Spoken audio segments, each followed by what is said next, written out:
Hi, everyone. Welcome to episode 29 of the Tomato Timer. And joining us today is an award-winning actor, director, and now leading an educational startup, Aidan Whytock.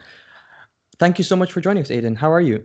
My pleasure, Zubair. Thanks for having me. Yeah, good. Very well. Happily kind of enjoying lockdown, kind of. Heat wave is good. Heat wave is good. London's not built for it, but it is good. Absolutely. I think I'm dying without like the air conditioning and fan sort of systems that we probably have when we're in places like where I was growing up, where it was Saudi. So we needed to have those kind of things. Very sensible planning for the heat. Yes. I think the English ever thought of a day when they'd have to plan for heat management. I don't think so. So, Aidan, you're running an educational startup. Now, I want to get into that. That's a huge shift, it seems like. But before we get there, I want to start right from the beginning. You know, you are doing something that, you know, many people imagine doing, and it feels like such a, you know, holy grail kind of thing. It's like out there, you can't really become an actor. You know, it's always something that you imagine people doing but never get to. But you mentioned that right at the start in your bio that you had a stammer and you had a fear for the stage. How does that lead you? That's such a contrasting thing. How does that lead you to become an actor? Great question. So I have two things to thank for this. Firstly, my dad, he was a pilot. He started as an Air Force pilot and then became a commercial pilot. And he had a much rougher run of life than I've had. And one of the big things he taught me growing up was, if it scares you, do it. So scariest thing in the world for me as a kid with a stammer was to be speaking in front of other people, speaking in public, put a hand up in class, standing in front of people. So it came a day where I was at school and they were doing the school play. So I went, all right, this terrifies me. Let me go do it. I put my hand up and said, I would very much like to be a part of this. Have you got something with maybe one line? And I got the role. And great, fantastic. And I spent, I think it was 2 or 3 months rehearsing my one line. And the line was, yes, it's over there. That's a heavy line. Wow. So, and I remember this vividly when I finally did walk onto stage and I could hear the audience and I was absolutely bricking it. And I walked onto stage and the thing is, my line, yes, it's over there, was the punchline for this joke. So I got up, did the line, and the audience started laughing. And the first thing that my body told me was, oh, they're laughing at me. But then I realized they were laughing with me. And it was such a wonderful high. I thought, all right, this can be done. It's not as scary as I thought it was. And I went from there. Amazing. That's, you know, weirdly, I had unplanned. I ended up being selected, or not even selected. My parents signed me up for a play thinking they were buying me tickets to see the play. And actually, I ended up being the Mowgli character in a Jungle Book play right when I was in year 3. I Mowgli, yeah. and yeah, so I actually had no lines. I was just supposed to be acting because I was a child version. But yeah, it was a completely weird, unplanned experience because I was thinking I was going to go out and buy tickets. I had money in my envelope, and my parents had signed the other form, which included me to be in the play as well. So yeah, weird. So cool. Now you've got your first taste of being adored by the stage, but being adored by the fans. You then went on to study entrepreneurship at uni. Now it's starting to get a bit more of traction right now, but that wasn't very popular as a degree back when you did it. How was that? How did it feel like? Why did you go there? Fair point. So first thing that happened was my parents said, oh, so you want to be an actor? Great, that's lovely. How about you get a degree in something and then you can go and do acting? I thought, well, fair enough. They were just protecting me. So hence I didn't study acting. So I actually did social anthropology and environmental science at the University of Cape Town. And I did an undergraduate in that. And by the end of that, I realized that I was totally unemployable. So I then segued into the business faculty and did a postgraduate in entrepreneurship. You're right. There wasn't a full degree in entrepreneurship that the university offered because you're right. It just wasn't a very popular thing back then. Back then, it makes me sound like I'm 55. Unfortunately. So I did the postgrad, which was a great experience. It was basically a mini MBA. So it was the first year of the 2-year university MBA program. Great. Did it. Fantastic. Really great experience. And the bug definitely bit. Because entrepreneurship has been something I've always been interested in. And I started my first business when I was 13. What was that, if you don't mind us asking? I will gladly share. It sounds so fancy. Started my first business when I was 13. No, I didn't. I was buying Oakley sunglasses in Singapore smuggling them into England where I was at boarding school and selling them to my fellow schoolboys. That was my business. Amazing. And it was great. And it made cash. At that point, Oakley sunglasses weren't globally regulated on the pricing front. So I started with that. Then I segued to Denon stereos, and I started bringing that in. The interesting thing is nobody checks a 14-year-old at Heathrow Customs. So, life lessons there. So that's how I ended up in entrepreneurship. Yeah. And then, so you've got your degree now. You've not just an undergraduate, but you've also done your postgrad. I think you've satisfied your parents' requirements of getting a degree. Yes. What happens next? How do you break into the acting world? I then fell victim to the allure of a corporate salary. So I actually became a beer salesman. Oh, wow. Yeah. So I was the Peroni beer ambassador for the Western Cape in South Africa. So I had to go around selling beer, which is really fun, but very unfulfilling. So at the end of it, I said, look, if I get to my deathbed, what will be my biggest regret? And the answer was acting. So I thought, all right. So I went back into acting, did a short course in it, and just started doing little things. My first role was as an extra on Nicolas Cage's Lord of War. If you remember that movie. Great film. And yeah, the bug bit. It just went from there. I started going to as many castings as I could. Did a play, which finally got me an agent. That really helped. And then just started working my way project to project, and the roles got bigger and bigger and more challenging and more fun. Cool. And so how does it feel like, kind of like as an actor, what are to someone who's never seen and who's never been close to that kind of industry, how would you explain kind of the experience of being an actor? Firstly, it's the hardest job I've ever done. And the reason for that is that there's a huge amount of uncertainty, in that I don't know when the next project will come, where it will come from, what will lead to it. It's very difficult to plan for that.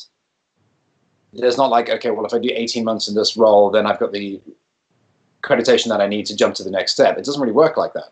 So the first thing is growing a very thick skin, learning to take no as an answer, or learning to not even get an answer. That is a big deal around the world of acting.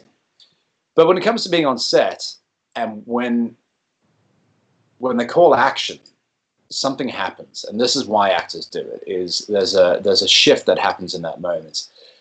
And what I'm going to liken it to is, have you heard of a book called The Power of Now? No, I haven't. It's by an author called Eckhart Tolle. He wrote New Earth and The Power of Now. His argument is basically that the only thing that matters in life is now. It is this particular moment in time. Mm-hmm. Life is now. Past and future don't really exist. They're just concepts. The only thing that constitutes life and living is being in the now. And acting is very much that. Meditation is the same thing. The argument on meditation is you want to be present, you want to be breathing. It's the same deal. So all that acting does is it just ramps up the now, because the cameras are rolling. There's something to happen. It's a performance. A lot of money is being spent to create this story, and it is incredibly satisfying. Nothing else matters in that moment when the cameras start rolling and they call action. And the preparation is there, and I'm either going to do this or I'm not. It's a very satisfying feeling. Yeah. And there's an even more kind of intense version of this, what you did at that 48-hour challenge of directing, coming up and producing a full-blown film. How does that work? It sounds crazy because, we tend to like hear about the next movie's coming out in about a year, 2 years, or 3 years time, and you realize there's like hundreds of like days and hours of spent just on like post-production. So how do you even get to something that's a full-blown film, or in 48 hours?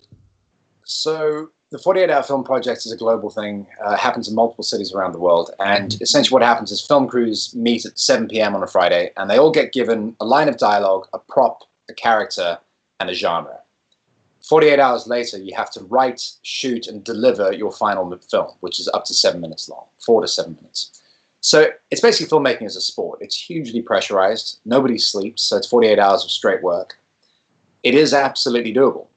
And it's a really, really fun experiment, because what often happens in the world of filmmaking and acting is people procrastinate.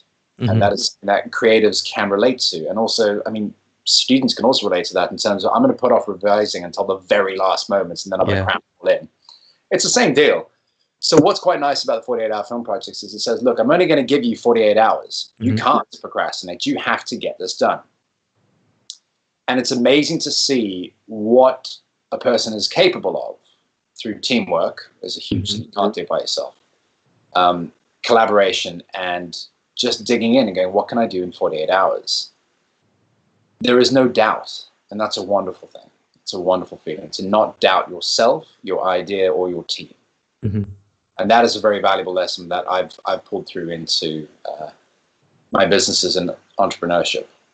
Yeah, it almost sounds like a super accelerated startup, going from, the ideation to testing to production to having that team behind you, to even having some sort of financing to support you. It's like starting from scratch and building a startup in 48 hours, kind of. It absolutely is. It's a really good analogy that, I mean, anybody who wants to get into the startup space, I've already thought about this, but it's actually a really good idea. Do the 48-hour film project. Because you've only got 48 hours. You can't work on it beyond the 48-hour mark. It's done. That's it. Yeah. Lessons learned. And you're right. I mean, if we're liking a startup to a film, the first thing you do is you have an idea. All right, so what is the story? Great. Okay. Then you write your business plan. What is the script? Then you put together your heads of department and your key personnel. What are your cast and your crew? Then you got to find finance so you can pay for all the gear, pay for the locations, the actors, etc. Then you got to go, great, now we're going to do the beta test. We're going to start shooting.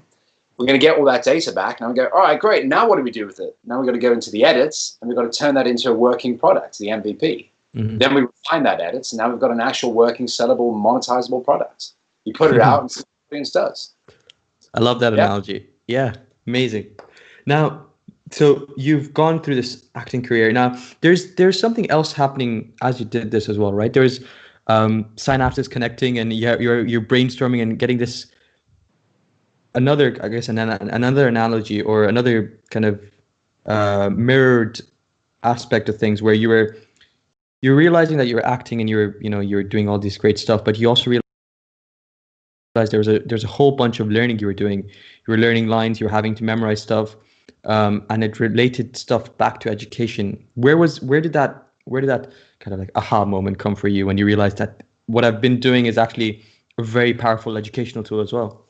Sure. All right. So what happened was the ed tech that I now run is called Sharpen, and it's what Sharpen is. Sharpen is the future of note taking, and what it does is the problem Sharpen is solving is that research shows that when we walk out of a lesson, we remember 5 to 10% of it. That's outrageous. That's just archaic. There's got to be something in this world of modern tech that we can do to improve that number. Yeah. And the reason for improving retention is obvious. Better retention, more confidence, better results, better pass marks, etc. It just helps. It's overall beneficial. So Sharpen uses technology to help you create smart notes that helps you ultimately remember more. That's what we're doing.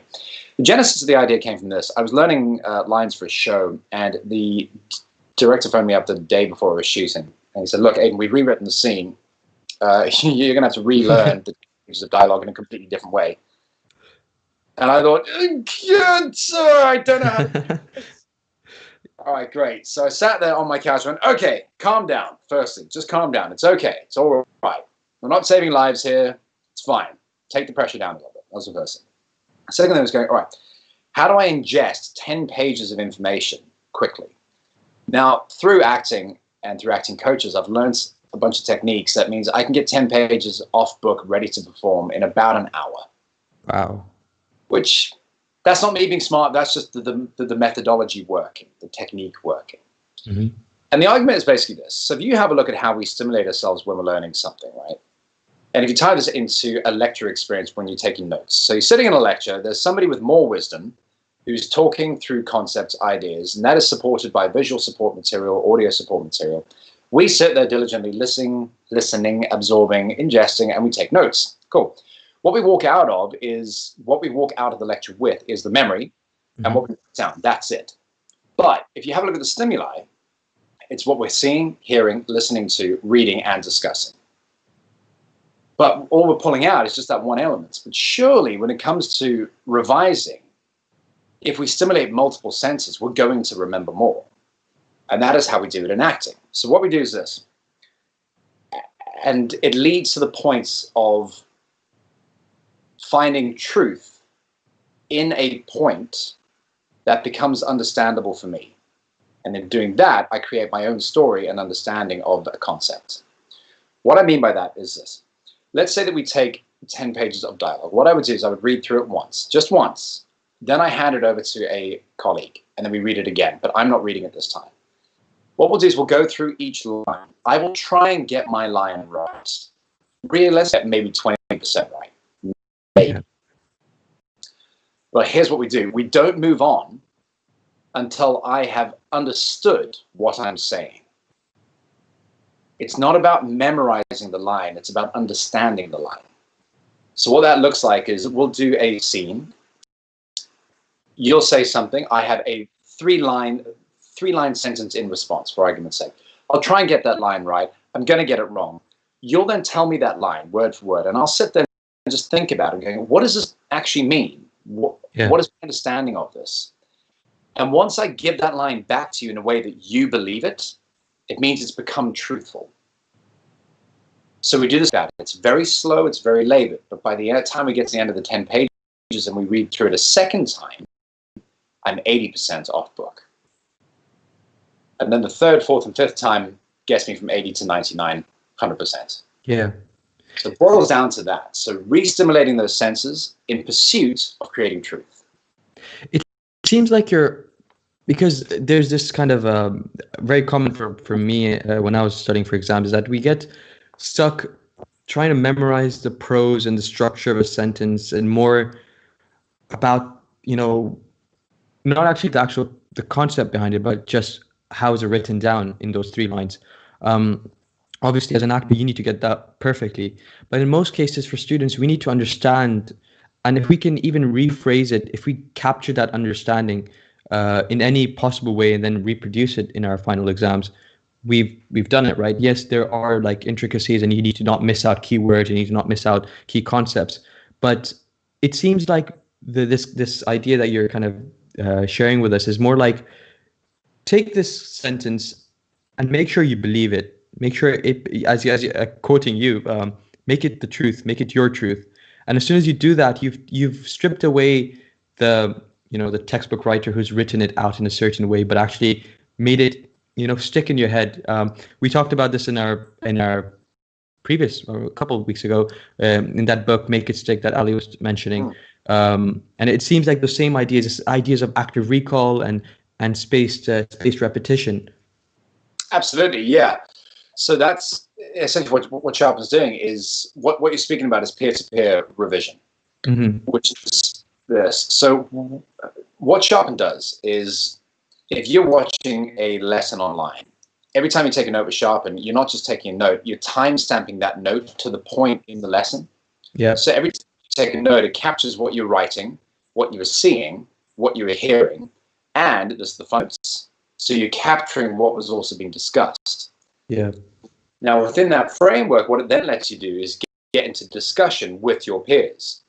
So, to your point around turning it into truth, what then happens is this. You get students talking to each other. So let's say to you and I, we've just been through a lecture.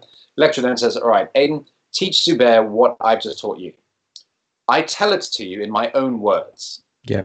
You spin it around, you do the same thing back to me. In doing that, we're creating our own story. And in doing that, our retention goes up to 80%. So that's what Sharpen's basically looking to do, is how do you create this peer-to-peer revise with each other? Yeah. And talk to me about the power of asking questions. Because there's one aspect of what Sharpen is trying to do is cause or create an activity or an engagement during the lecture, to be asking questions at those certain points of the lecture. Why is that such an important way of studying and revising as well?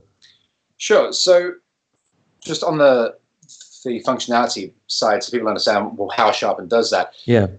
One of the ways that you can take a note is you can add an action item to a note in real time. So rather than you just writing a note in a journal or in Word or in OneNote, you can add action items. So you can add points of saying, okay, this is a point that needs clarification, or this is a to-do. Yeah. If you post it as a question, what happens is everyone's note feed while on the Sharpen lecture gets that question. It posts up. And the idea is this.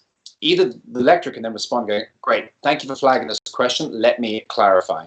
Or one of the peers can jump in and go, guy, don't worry, I understand this. Here's the explanation, or here's a link to a video that explains it really well. And in doing that, it comes back to this idea of peer-to-peer connection. You ask a question, the first thing that you're doing is you're acknowledging something that you don't know. So we tie that back to acting. Every time that I work on a project, I spend a long time with the director and the writer saying, look, let me understand this. I have questions around why somebody's doing something. Same thing. You can translate that to almost any academic field. Why does this work the way that it works? Mm-hmm. In my head, it shouldn't work. It does work. So what am I thinking about in my head that is incorrect? How do I rewire that? So that's the process of any actor, is to question the character, is to question the script and understand what the motivation is. So that's the first thing. When it comes to the question, that's the same deal. If you put your hand up, one, you're acknowledging something you don't understand. So you're identifying a problem. Great. Okay. Let's now drill in on that. And you're asking for help in real time. And you're asking help from people who are either struggling with the same thing, so you're just taking joint brain power to solve the problem, mm-hmm. or you're getting expert advice, your teacher, your lecturer, in real time. That makes a lot of sense. I'm just trying to kind of condense it and make it kind of like part of my own truth. I really love this concept, and I'm like, it's my kind of key takeaway. Definitely that make it your truth, because it's not just applicable to studying and revising. It's not just applicable to acting. It's applicable to pretty much everything we do in our lives.